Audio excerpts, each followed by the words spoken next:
What is up YouTube, and welcome to this Tenet video. This is a video all about Tenet and what we know so far, which is unfortunately not a lot. I actually knew nothing about this movie until I saw a trailer last year and I was instantly gripped, which is pretty crazy and not surprising because it is a Christopher Nolan movie and he does of course have the best trailers known to man. So if you're new to this channel, please do consider subscribing and please do click notifications so you never ever miss a video, and please do drop a like as well because it helps us out massively here at Superheronexus. So due to lockdown, nearly every movie under the sun has been moved to next year or VOD. But there's one dude weathering the storm, the Watcher on the Wall. Tenet is due for a release on the 17th of July, and Nolan is not giving any quarter to the evil invader, COVID-19. Now, I've loved almost everything Nolan has done, and the only thing I didn't like was actually Interstellar, because it frustrates me, because on paper I should absolutely adore it. But the filmmaking Nolan done is stunning, and the film itself did look amazing, so there is that. Of course, Inception was and still is a marvel of modern filmmaking. Usually we know everything about movies before they come out, and the reason I was making this video is because the plot is so incredibly mysterious and the trailer gives us literally almost nothing to know about the movie or anything what happens into it at all. Each trailer has had the usual shots from throughout the movie with dramatic music and really amazing set pieces which look very interesting, and we know how much Nolan is just amazing at the set pieces after his most recent effort Dunkirk, which was stunning. We also know that John David Washington's character has seemingly died, or sort of died, or not died. Maybe he just had his identity scrubbed and joined some sort of weird bureau, and to be honest it all looks very James Bond, including the underground bunker, a team going on secret missions all around the world. Or is it Fast and Furious? I wonder, when did that actually turn into an espionage movie? The cast is stacked with Robert Pattinson, Elizabeth Debicki, I can never pronounce her last name, and Himesh Patel, to name just a few. Now, however, we know, as I said, almost zero about the movie. The art book is called Secrets of Tenet Inside Christopher Nolan's Quantum Cold War, which sounds crazy, and wow, that is a sick title. Now, Nolan has ventured into the mind, space travel, and even messed with the passages of time in Interstellar, so we can surmise that the plot will be a very big, abstract concept based on some sort of scientific theory that may be years off of becoming a scientific reality. Now, what actually got me properly to make this movie is the recent bombshell interview, the recent GQ interview with Robert Pattinson. The man has had possibly the best career since coming to stardom in a franchise.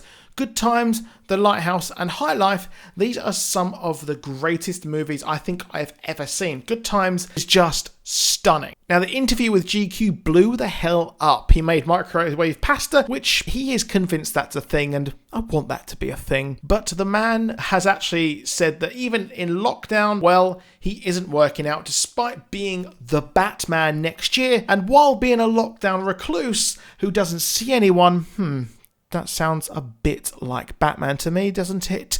It got the dad bod nerds absolutely fuming, which was hilarious to watch, and it's still happening. I love it. Now, in this interview, he discusses how there were a crew of 500 people making some stunning set pieces. Yes, we said before, set pieces, that is Nolan. He busts a fan theory stating that the movie would be revolved around time travel. Yes, there's no time travel in Tenet, and the movie does not revolve around this whatsoever, but he does say that it is all about a concept that will live in people's minds for a while.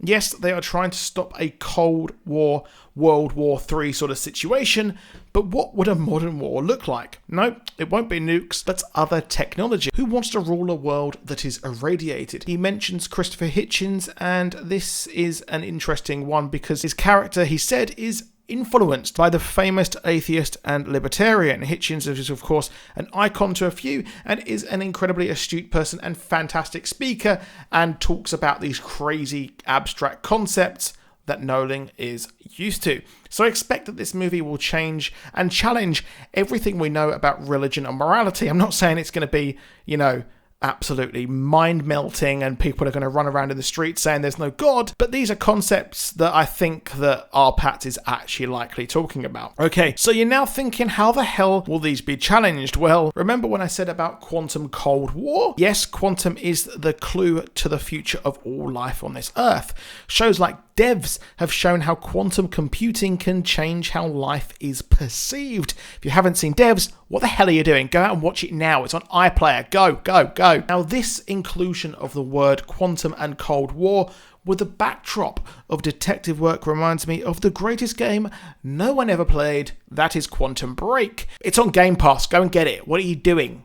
Go. Obviously, wait till this video's over, you know. This game had your main character manipulate time, such as pulling items from the past in an environment to kill your attackers in the present. Yes, I said there's no time travel, but in the trailer, Washington's character looks at bullet holes and says it hasn't happened yet. Now, there are two paths to go with this. Yes, there is no time travel, but time could be fractured and only certain people can see what's happened in the future, how it's broken, and how they're going to fix it and how they can manipulate it. Yes, that's not time traveling, but I'm not too sure. I don't think that is how it's going to happen. Quantum also brings up the idea of different dimensions, which I think could be used here. Quantum computers work using qubits, which can actually themselves go back in time to a kind of sort of thing past dimension. And quantum computing has a possibility to work outside the known boundaries of time, dimension, and the universe. So considering the power of this computing is almost limitless, and to be honest, I still only kind of sort of understand Bitcoin, so I'm no expert, and most of my science and everything comes from the Joe Rogan podcast, I would expect superpowers like the US, China, and Russia to work in a sort of quantum arms race, much like what made the Cold War so scary. Now, in summary, I expect the story to revolve around a quantum computer, allowing the main characters to exist outside of our dimension and use powers to stop the evil bad guy who wants to, use quantum computing for, evil or something, I guess.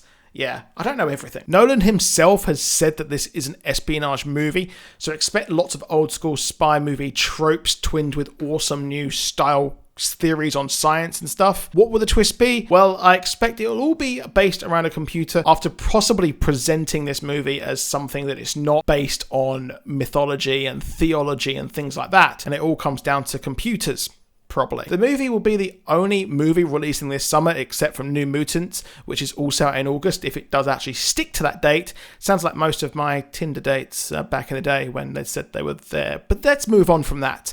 But it's going to be the first movie out the gate, so it is actually the most important movie of the year because it's the first movie busting out of the gates after COVID-19.